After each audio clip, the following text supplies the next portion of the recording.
Hello and welcome back to the studio. It's TORX with Kailas, and in the studio with me right now, I am so happy to have here Sabrina Verjee from Great Britain. Sabrina, welcome. Hi Katie, thanks so much. Great to be here. Great to see you. So you were here last year but injured and sort of trotted around the mountain doing a bit of support. How does it feel to be looking the start line down the barrel? Feels a little bit like deja vu. Since I rolled the right ankle this time. Oof. So, but well enough to be on the start line. That's the same as last year. Oh my goodness. Right, well, so when I was going to ask about what are you looking forward to, very strong field, lots of competition, course record holder, of course, from 2022. How's that all feeling now with a wonky ankle? Yeah, well, I'm sure the course record should go this year, but, you know, the weather's being interesting, so who knows. Yeah, I wanted to improve my time last year. I didn't even manage to finish the course. So this year, that would have been the same plan. Again, I have rolled another ankle. We have two. At least I'm symmetrical now. So I'm hoping I can get round. Go carefully on it.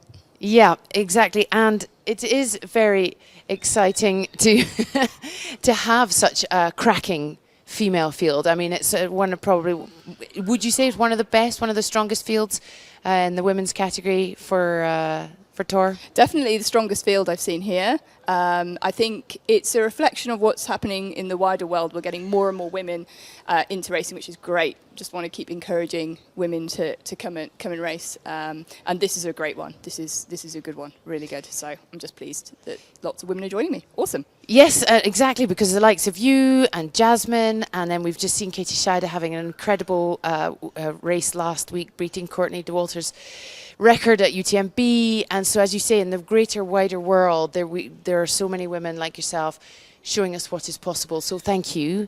But sort of down lower in the ranks, if you like, maybe at the starting blocks, what are you hoping for women to see to try and get into this sort of thing? Yeah, I mean, for me, this is just a beautiful part of the world to come to. The mountains are not only just stunning, but also very challenging. They're big, and this race is unique. You know, you are either going up or you're going down. It's a magical race, this one, because the volunteers are truly part of the experience. Everywhere, every checkpoint you get to, it's very well supported. Every 10 kilometers you get water, you get food, you get cheers. I mean, and probably a place to sleep if you want to. So it's a long one. Can be up to 7 days for some. So yes, I'm sleeping in beds and things. It's very comfortable. It's a smashing race. So I want more people to come and experience it. I love it. Brilliant. Now, so the year that you broke the women's record and won the women's race 2 years ago, you were also third overall. Fifth overall. Oh, well, there you go. Sorry. Yes, and actually, Lawrence Eccles corrected me yesterday because I said he was fifth, and he said, no, I was sixth. And I was so sorry because he was the fifth man. So fifth overall in such a packed field. At what stage do you think, is it ever possible, will it be possible for women to get higher up in that overall ranking in the scratch ranking? How do you feel about that? Because that's a pretty amazing result. Yes, I think we've always got to keep this in perspective, because it's not that women can run faster than men, and I think this keeps getting thrown up, and you know, and actually it reflects that who is actually turning up on the day. So, you know, you get Killian come along, then I don't think there are any women really that can beat him, or, you know, people of that caliber. But if you go to a race where, you know, there aren't such a strong men's field, then you're going to get some women who are pushing up into the top. So that's what's going on, really, I'm afraid to say. But it is great when women do win overall. Yes, absolutely.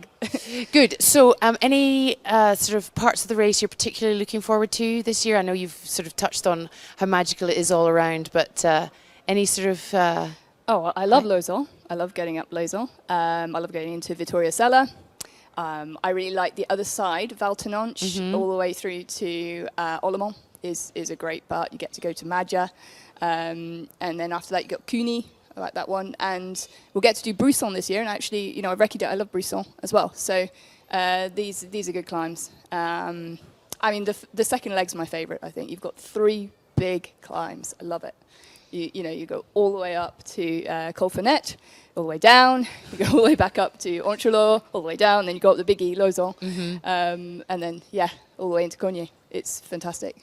Ah, well, you know, you're not the first to sit there in face of this huge challenge and just sound like you just cannot wait, chomping at the bit to get started. We're all itching to get started because it's boring now. You know, Yeah. we're not supposed to be running and we're not supposed to do anything. It's resting and it's all kind of boring and we just actually all just want to get on with it. Yeah, just get going. Yeah. Well, listen, have a fantastic race. And we're really looking forward to see how you do, see if you or someone else can beat that record and get back here to Courmayeur safe and sound middle of the week. Great, exciting. Thank you very much. Pleasure.